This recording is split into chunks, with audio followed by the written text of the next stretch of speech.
So with Khabib having his recent fight against Dustin Poirier, I put up a couple videos, and on one of the recent videos that I put up, I'd gotten a comment that I was thinking about just replying back to in text, but really the more I thought about it, the more I felt like it'd be worth actually making a whole video about it. So that comment's the one highlighted here. So the question was, I'm curious, how do you see a Khabib versus Tony Ferguson fight playing out? Do you think Khabib will be able to keep him down and smother him? Is there a good chance Ferguson could get a submission? You seem like you know a lot about grappling, so I'd love to hear your view of the fight. And this was from NYHC Dude. Um, so there's a few different ways to look at this. I think the way I'm going to start looking at it is just give like a brief introduction on what it is that Khabib does and what he does well, and also some of the areas where it seems like he has some holes in his game. Talk about a couple different ways that people can approach fighting him, both the way that Dustin Poirier did, where it seemed like he was trying to take a folk style wrestling meta, and the way that Tony seems to be saying he plans to handle it, which is taking more of a jiu-jitsu meta and just attacking off of your back. So just starting off with what is Khabib good at? Obviously, he's very good at taking people down. His takedowns typically come against the fence. He's not really someone who blows you off your feet in the middle of the cage with a blast double like a Chad Mendez, so to speak. It's more getting you up against the fence, grinding you out, and then usually it's not going to be the first takedown that works, but he's going to keep chaining them together and over and over and over until he finally finds something that works, and he'll put you down. Once he does get you down, he's very good at leg pummeling, both with his hands and also especially with his legs. And in doing so, he's oftentimes able to pass guard or able to trap you in a position where you either have to take a huge shot to maintain a reasonable position or just give up position and defend against the shot. So it makes it very difficult to fight against Khabib if you're fighting off of your back. And obviously, he's very good at passing guard and getting to very dominant positions. A lot of times when you have opponents who go against Khabib, they just realize he's so good on top that they just don't want to engage with him in any grappling. Now, granted, what we know him to be good at is mostly his top game.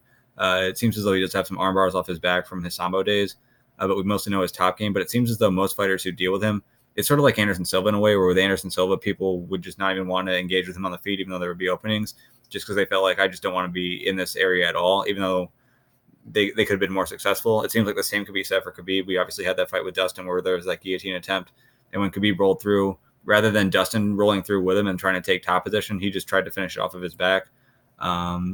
So I think there was an error there, but one of the things that happened early in the Conor McGregor fight, I'll actually show some screens here. If you look at the screenshot right here and you ask who's in the offensive position and who's in the defense position, it's pretty obvious that Conor's the one who's in the offensive position in this grappling exchange.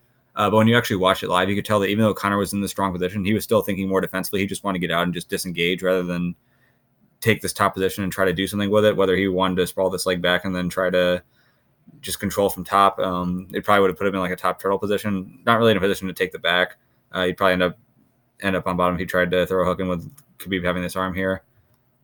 But this position right here too is also part of that same exchange. Now from here, if he crosses this leg over and then triangles that leg, and then with his arm snatches up the other arm, he has a top crucifix position from here. From here, he could roll through and then just kind of end up on his back. From that crucifix position, you have obviously this right arm would be trapped. He could use his left arm to trap Khabib's left arm, and then with his right arm, he could then land punches or try to sink in a choke. But there's a lot of offensive options from there. Conor had no desire to engage in those offensive options, though. So even though he was in a better spot than Khabib was at the time, since he was so defensive, Khabib was able to work his way back into a neutral position and then into an offensive position, and ultimately he was able to get Conor down against the fence. So I think for anyone who's fighting Khabib, you kind of have to make a decision in your mind whether, if you do get in a good position like this against him, do you try to just say, okay, I'm going to play top and I'm going to win this grappling area, or do you just say, no, Khabib's such a good grappler, I don't even want to engage him, even though you have a better position? I think whoever is going to beat him is going to have to be the kind of person who's going to get a position like this and say, you know what, I know it's Khabib, but this is a human who's underneath me. I'm in a better position mechanically than he is. I'm going to try to attack from here. But a lot of guys who fight Khabib don't want to attack from positions like this, and that's sort of been an issue. I think for Tony Ferguson, that's not going to be an issue. I think if Ferguson does get in a position like this, he's going to attack from there. Whereas Conor and even sometimes Dustin Poirier wouldn't attack. They'd more just be like, look, I just need to get this guy off me. I need to get away. All right, so we're just going to close that up right there. Some other things to talk about, though, is that for the guys who want to get away just by handling it from a folk style meta, it's worth noting that Khabib is excellent at finding submissions when he's on top, though he's not like a Damian Maia or Jacare Souza where he'll just put you away immediately. He's able to find his submissions. Very good positionally aware, very good at keeping his head high, so it's tough for you to get a lot of arm chokes with him, because typically if you're choking someone with your arm like a guillotine or a darce, typically their head has to be underneath your head. Obviously, if you're scooping down below, if you think about how a human body is designed, if someone's up above you, it's hard to reach and then wrap your arms around their neck. Though a triangle choke could be there, that's also something that he's very good at defending against. Also very good at stripping your bases. So if you're trying to base out with the right hand, he's good at grabbing that away. He's good at knocking bases down, good at weighing heavy on the base that you are using. So he's very tough to get off of you. So as far as strategies go, the two types of strategies we're talking about, there was the Dustin Poirier strategy, which effectively was a folk style type of strategy where if he takes you down, just get to all fours and try to strip the grip. So an example would be what I'm about to play here. The downside of this in MMA is obviously that you're potentially giving up your back. The upside of it, though, is that with Khabib, oftentimes he'll get into dominant positions, and that's what that video where I had that comment was about, is that Khabib oftentimes gets into dominant positions like the back mount or like even top mount, and he doesn't finish from there early, whereas a guy like Damian Maia, if he gets on your back, you're pretty much screwed. Not exactly the case, so sometimes it's worth that risk. Here you see an example where Austin DeSanto escapes from Nick Soriano just by kind of building back to his base. So that's one way to handle it, and one of the things that worked out for Dustin Poirier in doing this is that he was able to make Khabib work a lot. Khabib was getting a little bit tired as the fight went on. But on top of that, he didn't take a whole lot of shots. Whereas most guys, when they try to play guard with Khabib, they end up getting punched often. I think there was only like 11 ground strikes landed by Khabib in this fight. So that's an upside of that. The other way would be to take a BJJ approach. So if Khabib takes you down, just close up your guard and then start working attacks from your back. So look for triangles, look for arm bars, whatever else you can find from there. I don't know that anyone's really made a great effort at doing that. I guess to an extent you could say that's kind of what Dustin did for that guillotine attempt, although Dustin's strategy was more of that wrestling style. But when he had that attempt, he at least went for it. But to me, Khabib is so good at passing from top, and he's so positionally aware from there.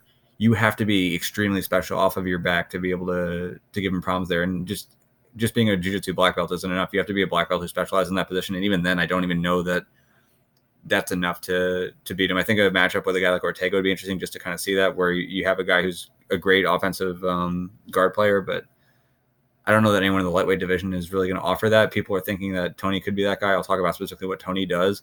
But I don't know if that's the best idea. It's also worth noting that if you are going to be on your back and there's a good chance you're going to take a lot of shots from him, he's going to probably do a good job once you open your guard up to start pummeling your legs and then end up passing your guard. If that does happen to you, you're going to take a lot of shots. It also gives Khabib a chance to be more in control of where the match is going. You're reacting to him more so than him having to react to you trying to get up to your feet. So that could be another downside to it as well. But if you do go for this, especially early on in a fight, he's going to be less slippery in the first round, obviously, than he would be like in the fourth round. So if you're trying to catch a submission, sometimes it's easier to catch it early than it is to catch it late, especially if you're looking for chokes and arm bars where you don't want the arm to slip out. So as far as how Tony should handle this, I think Tony from an on paper standpoint, he is the perfect fighter to play Dustin's game, in that one of the good ideas that Dustin was doing is that, yes, you're kind of punting on the early rounds where you're just trying to work your way back up to your feet, but you're making Khabib work, and then hopefully later on in the fight, Khabib's going to be tired, and you're going to be able to put it on him then. What Tony has is he has fantastic cardio, so from a cardio standpoint, he can make that work, but he's also a better wrestler than Dustin is. He's a lifetime wrestler, a guy who wrestled in college, and I believe won a D2 national title. So he may be able to actually get away doing the typical full style wrestling meta, but even if he doesn't, he's gonna be able to make Khabib work. And then in the later rounds, there's a chance that he can really pour it on him on the feet and then be able to get a finish late and a come from behind win. That being said, it sounds like Tony doesn't plan to fight that way. It sounds like Tony's plan is more so just to kind of play guard and just fight him off his back that way. And if he has a chance to get up and work his way back up, maybe he'll do that. But it seems like he really wants to play guard. It seems like his coach, Eddie Bravo, really wants him to do that. And I don't know that that's the best idea for them, honestly. I think from an ego standpoint, I can see why they want to do that, especially for Eddie Bravo.